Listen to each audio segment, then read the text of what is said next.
¿Qué tal? Muy buenas tardes y bienvenidos un día más hasta que ya saben que es su casa. Hoy toca hablar de literatura, de narrativa, también de poesía y como cada miércoles toca recibir a nuestro veterinario de cabecera, Marcos Fernández, que ya está esperando. Si quieren, ustedes lo pueden llamar por teléfono al 986-900-924 en la segunda parte del programa, pero como siempre y como cada miércoles empezamos con historia. 1909 onde podemos distinguir a cidade de Vigo cos seus primiseños peiraos e a colexiata ao fondo. En outubro dese mesmo ano inaugúrase no peirao de Pedra de Alaxe, no lugar do actual edificio do Náutico, a nova estación de viaxeiros. Terceira visita a Vigo do monarca Alfonso XIII en setembro de 1927. Tras o seu desembarco do acoraizado Jaime I, foi recibido polas autoridades no embarcadoiro do Club Náutico. Tras 2 días de inauguracións, comitivas e visitas tomaron o tren real cara a Ourense. Performance publicitaria efectuada no ano 1935 co galo do estreo do filme sonoro Viva Villa nos cines Tamberlik. A película relata a Revolución Mexicana da man do xefe militar Pancho Villa, sobre comezos do século XX. Ya saben ustedes que esta historia, a través de imágenes y también de la voz, en este caso de Martí Varela, llega desde Vigo Narretina. La pueden encontrar ustedes en las redes, sobre todo en Twitter, @VigoNarretina. Dicho esto, vamos a empezar hablando de literatura y lo vamos a hacer con el autor de este libro, Teo Palacios. ¿Qué tal? Muy buenas tardes. Hola, buenas tardes. La boca del diablo, un libro, una novela histórica, como tus últimas novelas, pero la que incorporas también algunos elementos de otros géneros, porque yo tenía pensado traer a Teo, que ya saben que es un amigo de esta casa, porque vive aquí al lado y que habitualmente viene a presentar sus novelas aquí. Tenía previsto que viniese el miércoles de Samaín, precisamente porque era muy hilable con la cantidad de terror y de meigas que tienes en este libro. Parece que lo gallego se te está pegando mucho. Bueno, al final uno bebe de lo que tiene en casa, ¿no? Y sí que es verdad que teníamos previsto que pudiera venir el miércoles pasado y al final por temas de agenda fue imposible. Pero bueno, yo encantado de estar con vosotros una vez más. Bueno, cuéntanos, ¿por qué la búsqueda de terror y por qué también esos elementos de novela policíaca? ¿Por qué nunca antes o no habitualmente lo vemos en novela histórica y una vez leído este libro vemos que encaja también? Pues el por qué, supongo que es porque a nadie se le ha ocurrido antes o nadie ha tenido, no voy a decir el valor, sino la locura de meterse en una cosa así, porque cuando haces algo diferente nunca sabes cómo te puede funcionar, ¿no? Yo soy un apasionado de las historias de terror, a mí todo lo que es tema, luego me dan un pánico tremendo, pero todo lo que es tema de posesiones demoníacas, casas encantadas, fantasmas, todas esas cosas me llaman muchísimo la atención. Soy seguidor, irredento del programa de Iker Jiménez y Cuarto Milenio y todo esto. Y hacía mucho tiempo que tenía ganas de escribir una novela en la que existieran ese tipo de tramas por ahí metidas, ¿no?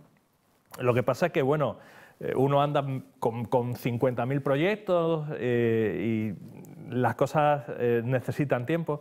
Me costó visualizar cómo podía sacar adelante la novela, pero luego dije un día, pero si es súper fácil, siglo de oro, Inquisición, brujas, si lo tengo súper fácil. Y ahí que me metí. Enseguida, Teo, hablamos del argumento, porque ya has soltado alguna pincelada, nos metemos con los personajes y con esta historia, pero antes, si nos permites, vamos a meternos también con la primera página. Muy bien. Lo despertó el sonido de la muerte. Debían de haber pasado 2 o 3 horas desde la medianoche. A lo lejos se oían los aullidos de los lobos, algo demasiado frecuente en los últimos tiempos. Su mujer respiraba con fuerza junto a él y por un momento creyó que se habría despertado por uno de sus ronquidos. Entonces volvió a escucharlo, un golpe sordo, lejano, amortiguado, aunque claro. Algo pasaba en el granero. Se levantó de la cama y se acercó a la ventana. La luna apenas era un jirón de luz entre nubes espesas, así que no alcanzaba más que a vislumbrar la silueta del cobertizo que se elevaba a unos pocos pasos de la casa. Abrió el ventanal y aguzó el oído, pero fuera todo era silencio. De repente, otro aullido de lobos en la lejanía, y un instante después comenzó a caer una lluvia de gotas gruesas y pesadas, perlas oscuras que se estrellaban con estrépito contra el tejado de la casa y el suelo embarrado. Septiembre estaba resultando más lluvioso de lo habitual, otro motivo de preocupación. Demasiadas cosas en la cabeza, demasiadas preocupaciones, demasiadas mujeres desaparecidas. Es lo que te pasa, pero nada hay ahí fuera que esté relacionado con todo eso. Dio un suspiro y a punto estaba ya de volverse, cerrar la ventana y regresar al calor del cuerpo de su esposa, cuando un estrépito aún mayor que el anterior se escuchó en el granero, como si los tablones de madera de una de las paredes se derrumbaran a causa de los golpes de un gigante. Al instante, un bramido intenso y agudo y constante que parecía ulular como un canto enfermizo se alzó en alguna parte y rompió por completo la quietud de la noche. Recordó las palabras del padre Martín dichas esa misma mañana durante la misa: «El maligno puede estar rondando nuestras calles, protegeos de él, no le dejéis entrar en vuestros corazones. Rezad a Dios y Él os dará la fuerza que necesitáis para enfrentaros a un enemigo que desea devorar vuestro alma y hacerla arder en el infierno por toda la eternidad».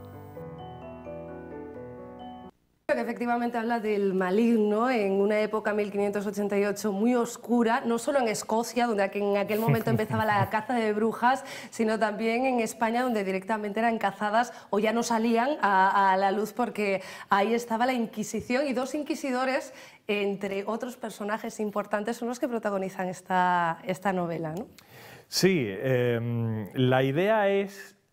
algo está ocurriendo en un pueblecito de Castilla, que hoy es un pueblo que prácticamente nadie conoce, Casarrubios del Monte, pero que en aquel momento era un pueblo muy importante. Allí, por ejemplo, pues Isabel la Católica fue nombrada heredera, y allí pasó unos días Felipe III, una vez que cayó enfermo, formaba parte del camino real que llevaba a Portugal. En fin, era un pueblo importante. Y de repente, pues hay una serie de mujeres que desaparecen.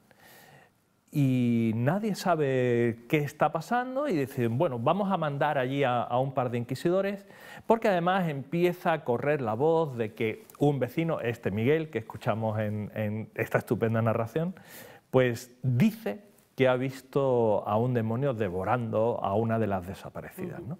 Claro, a partir de ese momento, ¿qué está ocurriendo en Casarrubios? Eso es lo que estos dos inquisidores, acompañados de Juan Lobo, van a tener que investigar durante unos días en los que la tensión va a ir aumentando en el pueblo. Juan Lobo, porque aunque realmente la historia central transcurre, como dices, en un pueblo de Castilla, también haces una pequeña parada aquí en Galicia, en Ourense, en Monterrey, más concretamente, bueno, una ciudad que todavía conserva ese castillo que podemos ver en la novela. Sí. Bueno, quería hacer un guiño, ¿no? Ya que estamos en Galicia, pues vamos a utilizar un personaje gallego. Además, me apetecía recuperar un personaje que utilicé en El Trono de Barro, que es un gallego importantísimo, el señor de Monterrey en aquel momento, que también tiene su importancia al principio de la novela, porque es el encargado de anunciar a Felipe II el desastre absoluto que ha supuesto el intento de invasión de Inglaterra.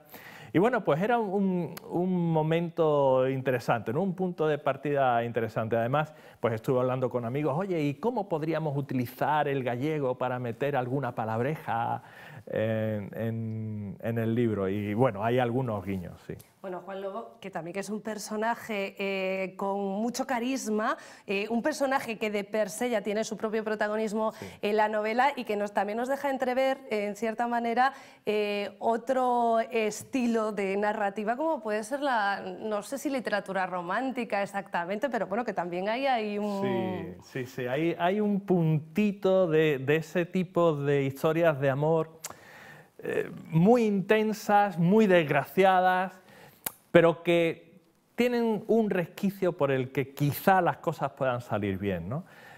A mí me interesan mucho los personajes apasionados.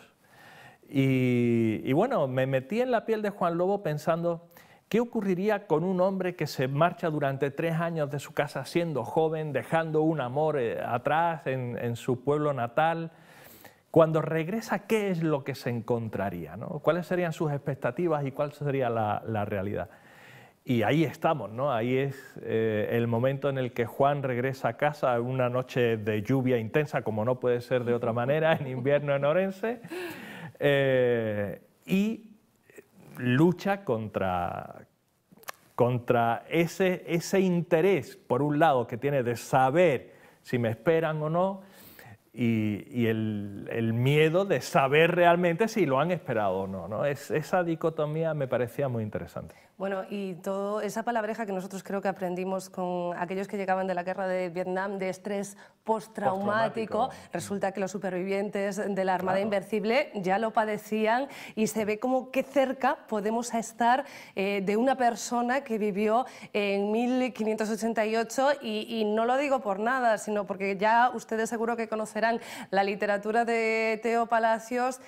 Un libro basado en la historia, una novela histórica, no sale sin más del cajón, sino que hay mucha investigación detrás, de nuevo, Teo. Sí, hay mucha documentación, mucho tiempo entre libros, mucha lectura previa, mucho trabajo de cómo armas toda la estructura que va a llevar a contar la novela, porque claro, yo sé todo lo que va a pasar, pero tengo que intentar que tu lector no lo descubras antes de tiempo, ¿no? Para mantener el interés.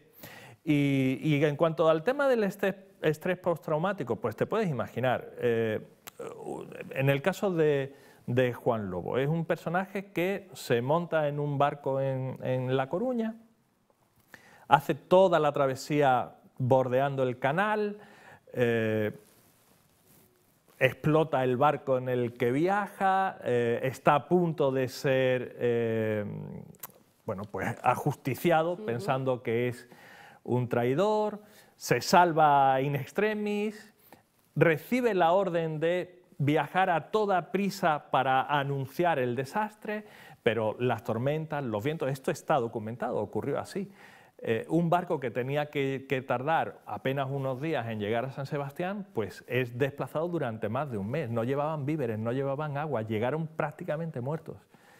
¿Cómo afecta todo eso a una persona? Muy bien, no puede ser, ¿no? Y a mí, que me gusta mucho la psique de los personajes y la psicología y demás, quise dejar secuelas en el personaje, ¿no? Que es algo que a día de hoy lo tenemos muy asumido, pero no solemos pensar en ello, ¿no? Programas como Cuarto Milenio demuestran que efectivamente, a ver, las haylas, o también que somos una sociedad todavía muy impresionable. Pero si lo somos nosotros, con acceso a redes sociales, a internet, a medios de comunicación y a miles de enciclopedias, imaginamos que no lo serían en el siglo XVI. Por lo tanto, una investigación que pretende ser científica, con dos personas de la Inquisición, en la que seguramente una, bueno, no seguramente, en la que una prima más la fe y en otra prima más la razón. Poner de acuerdo todos esos testimonios que realmente han visto el demonio y que creen en las meigas o en las brujas, en este caso, porque transcurre en Castilla, y llegar a una conclusión final de desvelar un misterio es muy complicado. Sí, sí que es complicado, ahí está el reto. Además, en esta novela yo he querido jugar con no te voy a contar lo que pasa, o más bien, te voy a contar varias posibilidades y tú elige, porque dependiendo de cada persona, si es más dada a la razón o si está más abierta a las posibilidades de que el mundo no es solamente lo que percibimos con la vista, el tacto, el olfato, probablemente descubra que, oye, a mí me interesa mucho más el juego de por qué no. Y de hecho tenemos que acercarnos a una novela como esta con una perspectiva un poco más amplia, ¿no? Porque una novela que te está hablando de posesiones demoníacas tal como se vivían hace 400 años, no la puedes leer con la mentalidad de hoy en día, porque evidentemente te va a resultar completamente anacrónico y te va a resultar completamente increíble. Yo invito a hacer un esfuerzo de juego de roles, ¿no? Ahora que está tan de moda esto, para meternos en una mente que no es la nuestra. Bueno, y para llegar al final y sacar todas las conclusiones posibles, porque yo creo que el autor nos deja decidir o como mínimo simplemente nos deja jugar con esas pistas. Pero bueno, esto es al final del libro y de eso no vamos a hablar ahora. No es el momento. Teo, muchísimas gracias, como siempre. Ya lo saben ustedes, La boca del diablo, narrativas históricas Dasa, ahí lo tienen en las librerías y tenemos a un hombre que no deja de escribir, así que lo quiero aquí como mínimo en año y medio, 2 años, Teo, ya te he despedido, pero... Sí, seguramente estoy metido en un proyecto que me va a llevar más o menos ese tiempo, y este sí en Galicia.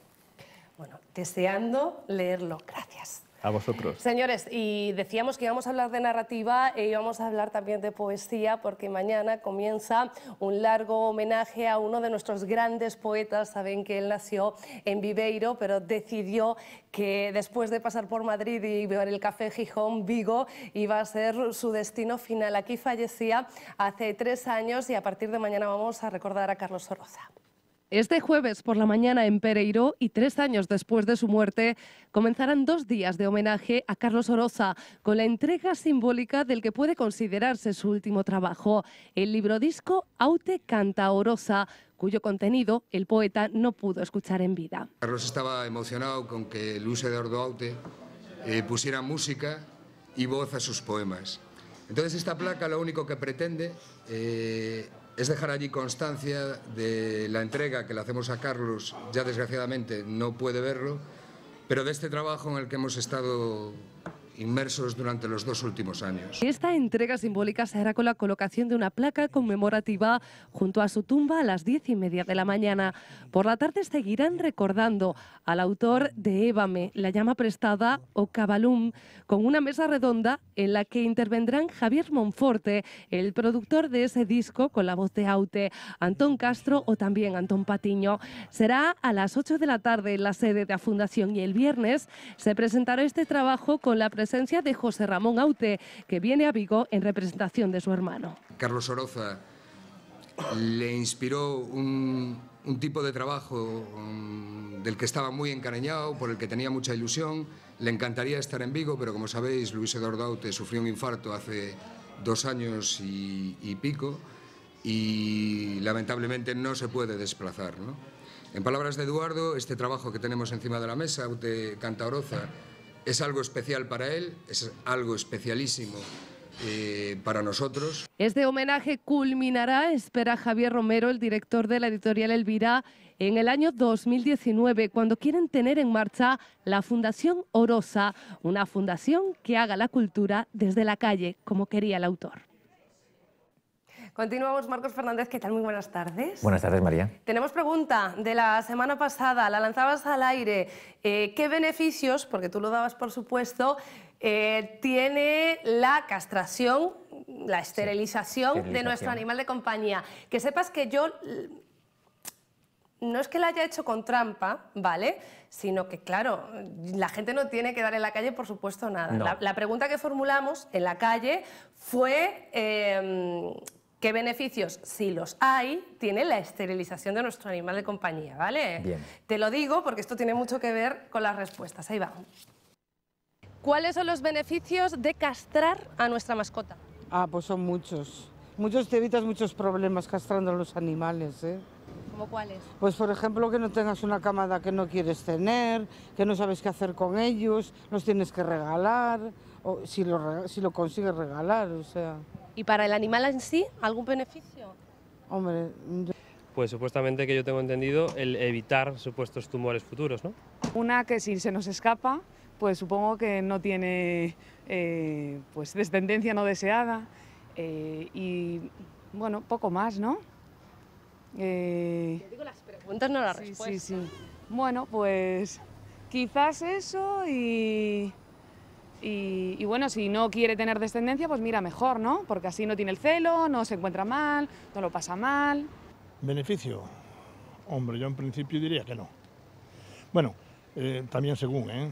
Es decir, pero si es un perro que peligroso o tal, hombre, no sé hasta qué punto, pero un perro normal y corriente, yo diría que no.